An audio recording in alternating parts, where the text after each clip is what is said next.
Too bad there's no baseball? That's one way to put it. Yeah. It's unfortunate.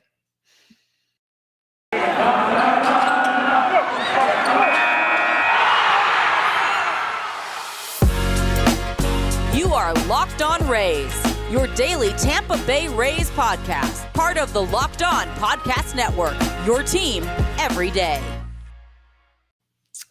Hello, my name is Kevin Weiss. I'm Ulises Sambrano. And we're the host of the Locked On Rays podcast, part of the Locked On Podcast Network. Thank you for making Locked On Rays your first listen every day. And remember, the podcast is free and available on all platforms, including YouTube at Locked On Rays. Subscriber count, Ulises, do you have an idea? 206. 206. Listeners, you're failing me. I want the Mike Zunino average from 2021, 216. 10 more, baby. 10 more. We can do it. Mike Zunino, by the way, threw out, I think, the first pitch at a Florida Gators game the other day. Yeah, that's so fun. I mean, nothing else to do. There's not baseball, not spring training going on as of right now. So again, too bad there's no baseball, man. yeah. Quick question. Yeah. Because this is not going. We are not going to have lockout talk today. No. We are locking ourselves out from lockout talk. But does a deal get agreed upon this week by Sunday? Hell no. That's not great. Yeah, no. I mean, I'm not hopeful. They're in a new location, though. They're in Jupiter, Florida. That's nice. I hope they're enjoying well, no, there's no love bugs yet.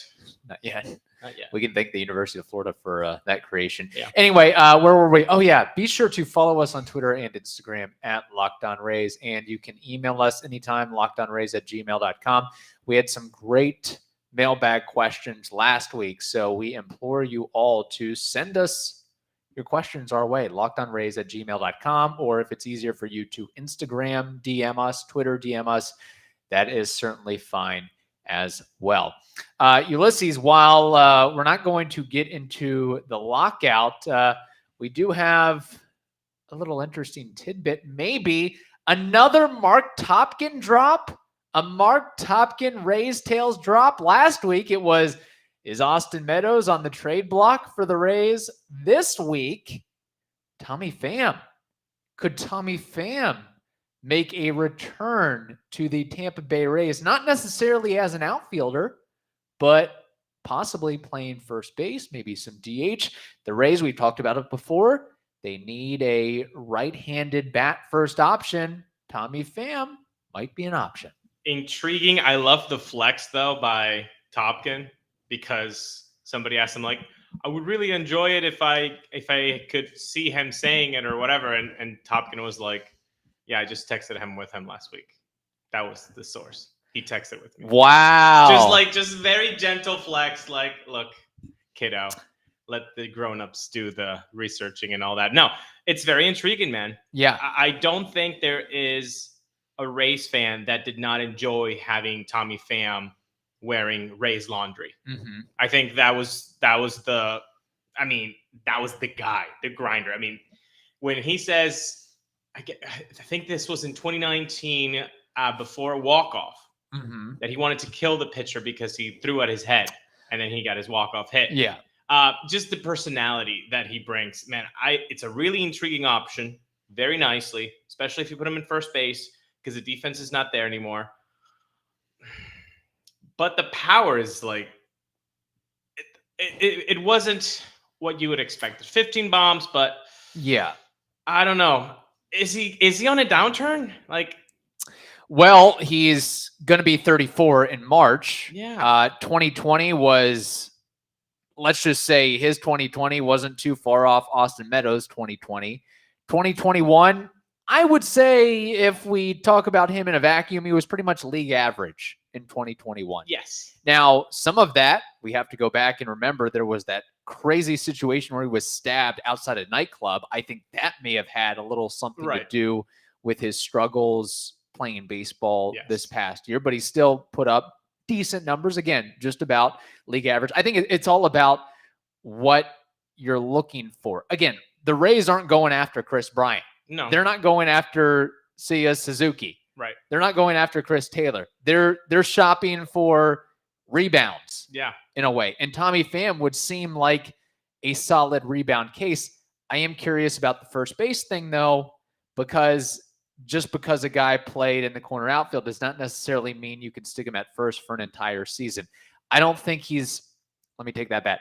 I know he had played infield when he was a minor league prospect. I think he was drafted as a shortstop, but he was pretty quickly moved to the outfield. So I'd love to see him. How do you handle ground balls? How do you handle choppers at first, or whatever it may be?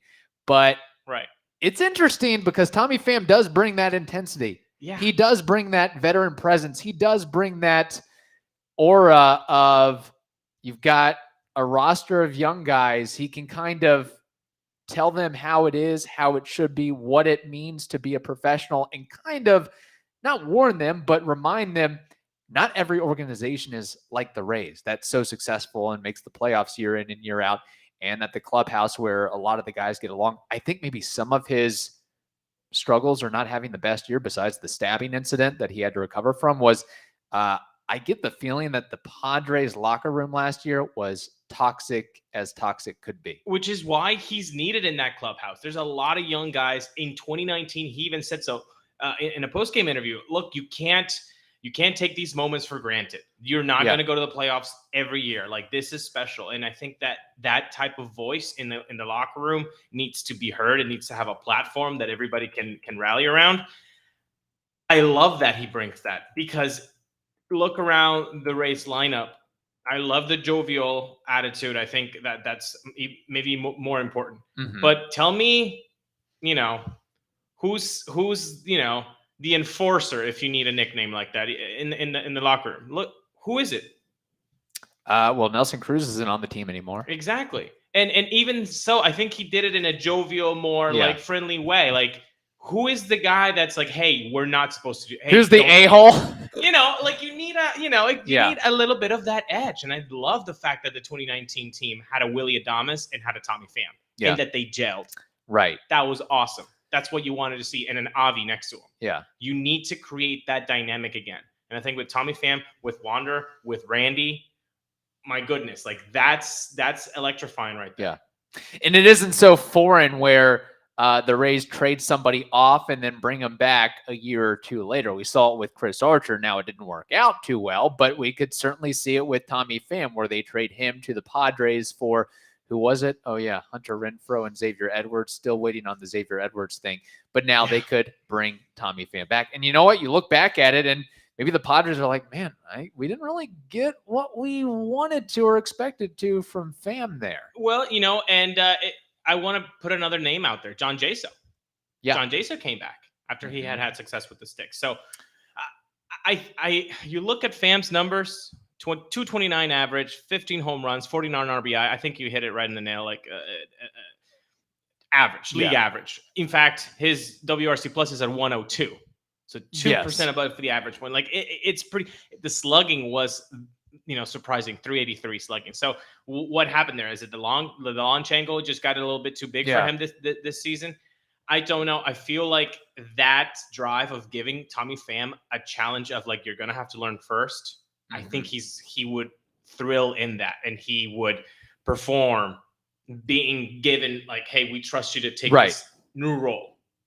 And he's that guy. Yeah. And look, I know we sometimes crap on Mark Topkin, but he just gave us an episode, because we've got a lot more to talk about on this Tommy Pham thing. And the listeners definitely have their thoughts as well. Ulises, one thing that Tommy Pham might need to get that power stroke back, maybe a Built Bar or two, a box, a case of them. Maybe that gets him back to where instead of hitting 15 home runs, he's hitting 25, 28 home runs. My goodness. And a new ball would also help. Yeah, yes, too. You're right. Built Bars are delicious. And why? Well, because they're covered in 100% real chocolate. Yes, you heard me right. 100% real chocolate. They're low in calories. They're high in protein. You can replace your candy bars with Built Bars just because they're better. A typical candy bar can be anywhere between 200 to 300 calories, not Built Bars, because most Built Bars are 130 calories, 4 grams sugar, 4 net carbs, and 17 grams of protein. So what you have to do today is go to Built.com. You're going to use a promo code LOCKED15 to get 15% off your order today on any Built Bar flavor that you want. So today, go to Built.com, use promo code LOCKED15 and get 15% off your order at Built.com. It's interesting you brought up Tommy Pham's numbers. Now, I did look at his Baseball Savant page, and in doing some reading on him, maybe he got a little bit unlucky at times, or maybe he didn't turn. Again, I would have to look back at where some of those balls landed, but maybe he had potential doubles that, for one reason or another, recovering from that horrific injury or episode that he went through, that maybe he couldn't squeeze out that double or that triple. And that's where, the slugging wasn't always there. But the average exit velocity, 77th percentile, pretty good. Max exit velocity, 86th percentile, very good. Hard hit percentage, 84th percentile. We've always known that Tommy Pham has been a great understanding, has a great understanding of the strike zone. Chase rate, 98th percentile. Walk rate, 95th percentile. By the way, before you keep going, that walk rate of 13.9 is the highest walk rate of his career. So we say intriguing because you're injecting this personality in the clubhouse that needs it, because it doesn't have a guy like him. Right. And then also the understanding of the strike zone. Hey, guess who also is a young player who's trying to make it successfully and has a great understanding of the strike zone at 21 years old? Wander Franco. There we go. Yeah. Now put this guy next to Tommy Pham. Are you kidding with the conversations that are going to happen about the strike zone? Yeah. This is good. This is good for the race if this happens. And I know I used to joke about Tommy Pham and how he would ground into so many double plays. He was a member of the 20-20-20 club, 20 home runs, 20 stolen bases, 20 grounded into double plays. I think he only grounded into 10 last season. So at least that's a little bit of progress there. But and we also have to in BSR, his base running skills, they're still above average. Yes, I would have to kind of, because from what I remember, like Tommy Pham sometimes would make some boneheaded base running mistakes. Yes, he was caught, I think, in situations where you'd really a veteran should not be in those situations. But again, we're more or less. But those are the ones you remember, though. Those are the ones that people, Yeah, we just have that kind of negative thinking. But you'd be bringing him in not to steal 30 bags, but to hit 20, 25 home runs, walk a ton, and give you a decent average. But one thing that gives me maybe positivity about a Pham return is, and this is something that some guys have trouble with. We've seen it, hitting at the trop. That has never been an issue for Tommy Pham. Good one. Yes, correct. The lights, the whatever it is. And it's so funny because Tommy Pham had that eye issue, whatever it's called, that prevented the Cardinals from really wanting to give him much money or give him much of a shot. And yet with the Rays, he's shown at home, at the trop, he can rake, which I think is a good sign, as opposed to bringing in an unknown. We're like, how are they going to handle that environment? How are they going to handle, let's be honest, not playing in front of a bunch of fans all the time, the environment aspect. So we know that he has that understanding too. And I look at it, I don't know if you've scrolled through the free agent list, Ulises, but there's not a lot of right-handed options that the Rays would be in the market for. Like, it's Nelson Cruz, Tommy Pham, Jorge Soler, Wilson Ramos, maybe. That's about it. That's your list right there. Yeah, and because you're not adding the ones that are like unattainable, which is, I appreciate that so much, Kevin, because you go on into social media and you're hearing Chris Bryant and Nick Castellanos to the Rays. Not happening. Not happening in a million years. It's not happening. It's not happening. Although, again, if there was a year that it might happen, this might be it after what the Rays did with Wander Franco. But still, even then, no shot, no chance. Honestly, I'm very happy. This is a bad mentality to have, but $80 million, I'm like, okay, that's a good payroll. Like, it should be 100 plus, but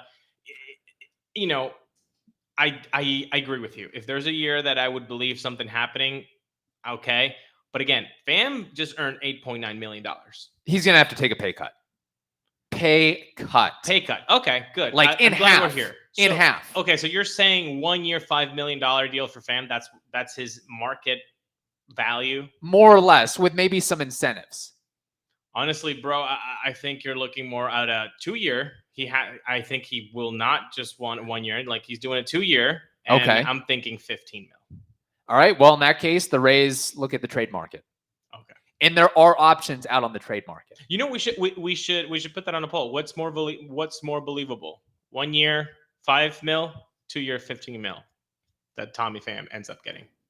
Yeah, I mean, you just look at it. He's had 2 bad years now. I mean, not bad years, but league average. Yeah, exactly. And he's 30. He turns 34 in March.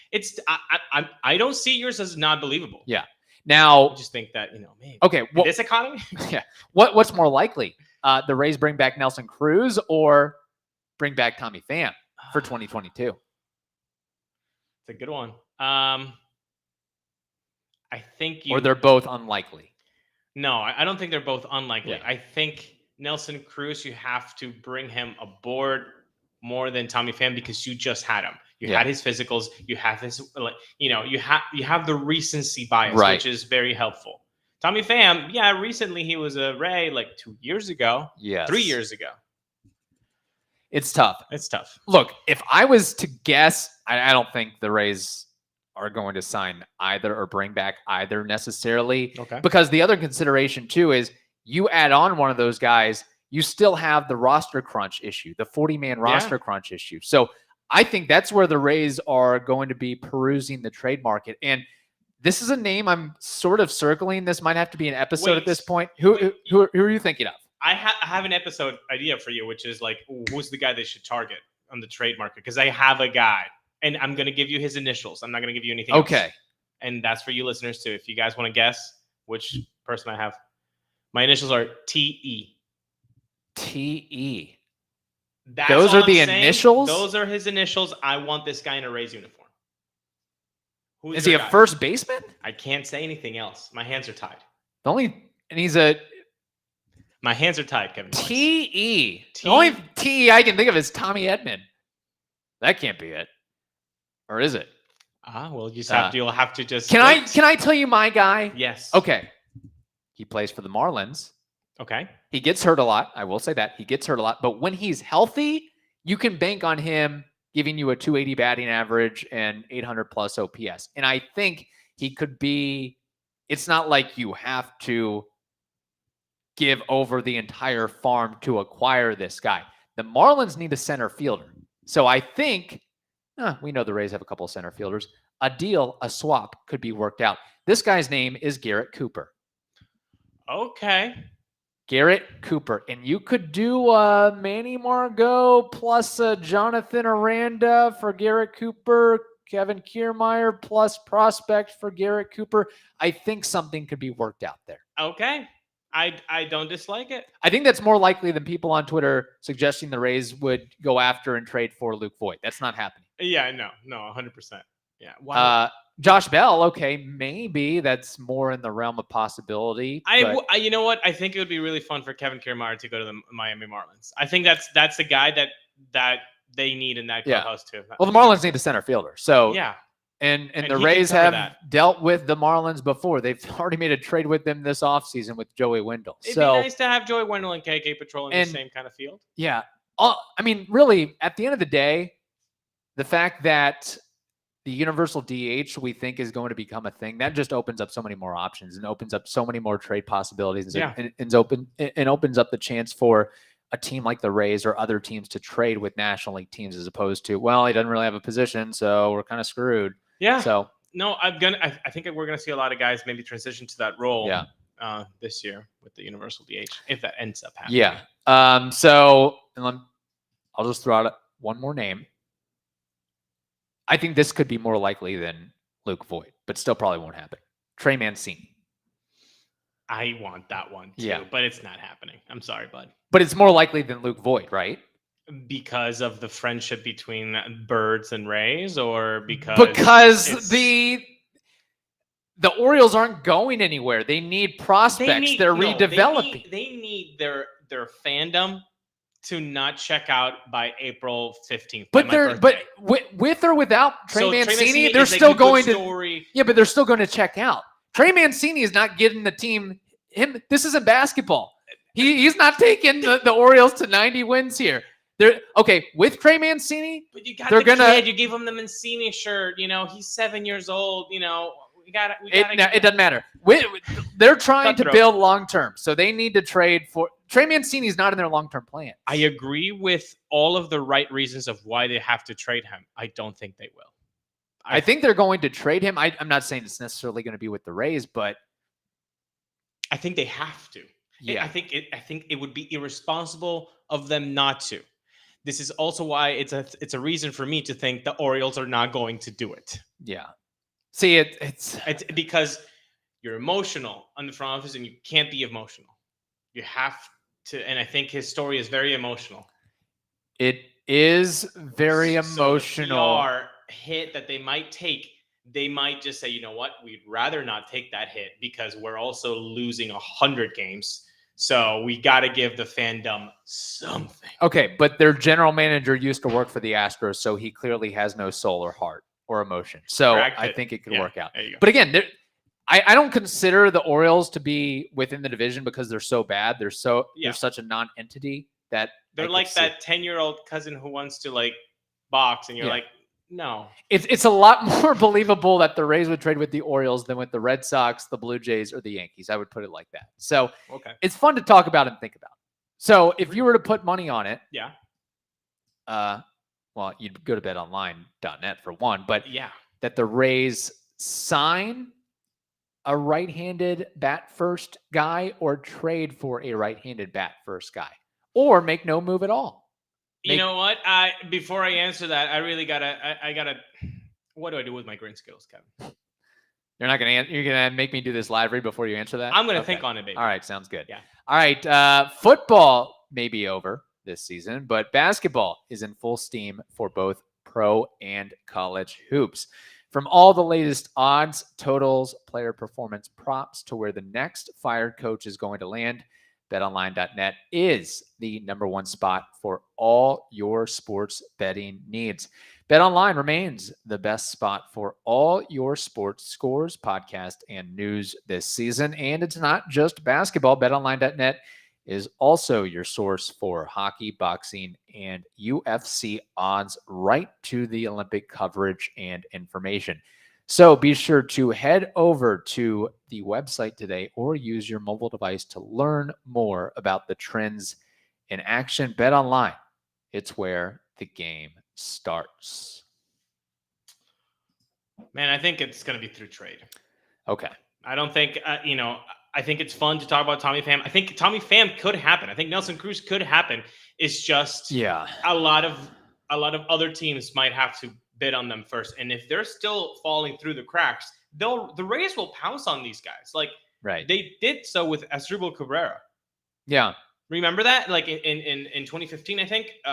Maybe even when was Asdrubal Cabrera with the Rays? You would know better than me. You're the Rays historian. You're the Rain Man of Rays history. I think 2014 or 2015. But anyway, one of the bad years. Exactly. But the point is, he fell through the cracks for 1 year, $7 million. Right.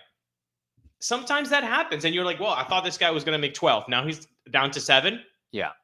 Let's go. And this offseason is going to be a lot like that, I think, because it's going to be go-go time. You got to get to Arizona. You got to get to Florida. You got to take your deal because you could be left out on the cutting room floor if it's like, okay, that's my offer. There's millions in front of that dollar figure. Okay, I'm signing up this 1 year private deal. It's fine. Because if the lockout ends, then the thing has to be ratified a couple more days, then 3 more days until get everybody together. You have 5 days, basically. Yeah. It's crazy. It's going to be go, go, go. So a guy like Tommy Pham might fall through the cracks. A guy like Nelson Cruz. A guy like Chris Archer. Yeah. Who, by the way. We will get to the Chris Archer thing on another episode. Because that has to be talked about. Yeah. We will discuss that probably on Thursday's episode. But, and again, with all these guys out there, the Rays also have to make room for one or more of these guys. And that's where a trade would theoretically come in. Who knows? Maybe the Rays will go after CJ Cron again. I doubt it, though. Yeah, no, I mean, look, I think you might see reunions, but I think the trades are where it's at because you can't just keep stock of these guys. Right. Right. So we put the question out on Twitter. Should the Rays go after Tommy Pham to play first base or look elsewhere for a right-handed bat? And we got some very good comments here. Ty McCann says, does he miss the small fan base all of a sudden? ?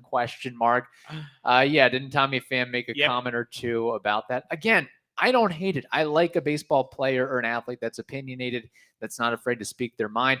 I'm actually curious to see if Pham spoke his mind on the lockout situation. It looks like Ulises, you're getting shut out there. So I'll just read these comments and go from there. Caleb says, I'll be honest, I'm not thrilled about a lot of our options. I kind of wish we kept Luplo. Okay. Melissa Herrera says, I think it would be a fantastic idea. Here we go. We got Ulises back. Sorry, there's some technical difficulties there. That's not the first time that's happened. I don't know what's going on. I don't know either, buddy. Yeah. So continuing with Melissa's comment, he was a good leader for the younger players. That's true. Jay Songa 123 says Pham would bring some needed intensity to the team. This would be great, in my opinion. Certainly. Yep. Certainly. Luke Williamson says definitely an option. Also, after Willy Adames / Nelson Cruz, I want hitters that have hit successfully at the Trop because I truly believe LED lights is a thing for some hitters. Good point. Quinlan Deegan says, I love this idea. Pham is a player who works hard to be good and has the intensity the clubhouse seemed to lack a little last season. 1-year deal, try him at first base, and know he's serviceable in the outfield. I don't know about serviceable in the outfield right now, but I get Quinlan's point. Yeah, I mean, look, you need a body there in the 7th inning because you burn through, pinch hitters or whatever. Fine. I feel like it's an intriguing option for the right amount of money. Yes, I agree. I wouldn't just put a heck no. I don't want him. Like a 340 on base percentage is not something to be taken lightly in today's game. I want that. I want that in front of a guy like Wander Franco. And we looked at the underlying metrics. I mean, I think there's more meat on the bone that could come out from what Tommy Pham is showing on those numbers there. You talked about the expected batting average. It was way higher than his actual average. So like there was a discrepancy. Where was it? Was it hard hit outs? What was it good positioning by, was he unlucky? You have to look at that. And I think being in a winning culture, winning environment, positive, upbeat clubhouse, playing for a manager he has familiarity with, that can be rejuvenating. That makes a difference. That makes a difference. This isn't a video game. No. Where you just run the simulations. Like that stuff matters. It matters big time. Some other comments here. Joshua Garner said that would be very Rays of them to go after Pham for first. Sam says, I really like that guy. Can he play first efficiently? That's the thing. We don't really know. We don't know. Who? We have no idea. That's the real question. Let's steal Luke Voigt from the Yankees. Just a thought. I don't think that's happening. Stern Fan 10 says, look at all options. Santana, I assume he's talking about Carlos Santana and Cooper. That's my guy, Garrett Cooper. I think that could be a very Rays-esque move. Although, like, I swear we joke about Kiermaier getting hurt all the time. Like, Garrett Cooper's a whole, and it's crazy. But maybe not to go into a whole Garrett Cooper thing, but maybe settling down at one position instead of, okay, I'm going to move to, I think he played some third. He's kind of moved around all over between outfield and infield. So maybe I feel like it's easier on the body playing at first than roaming around in the outfield, let alone if you're on the Trop turf. And the same thing could go for Tommy Pham. Maybe his legs get a little bit more well-rested and they can slide him into the DH. Start when he got to the race. And then Josue Garcia says hard pass. Okay, well, all right. I think if you're the Rays, you look at and consider and evaluate all options. And then once the lockout ends, if and when this thing ends, you better be ready to pull the trigger because it is going to be a frenzy. It is going to be a frenzy. It's going to be great when it starts. It's going to be really fun if you're going to be a baseball fan. We just want it to start, though. I know. We do.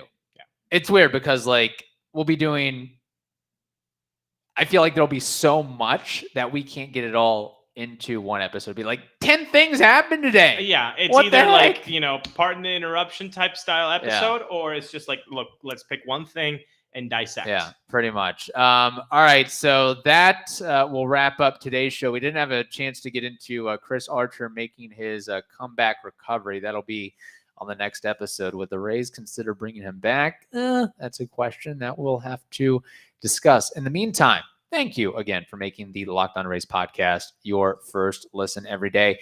Now make your second listen the Locked On Bets podcast. That is also free and available on all platforms. Hope you all have a wonderful day. Stay safe, and we'll talk to you tomorrow.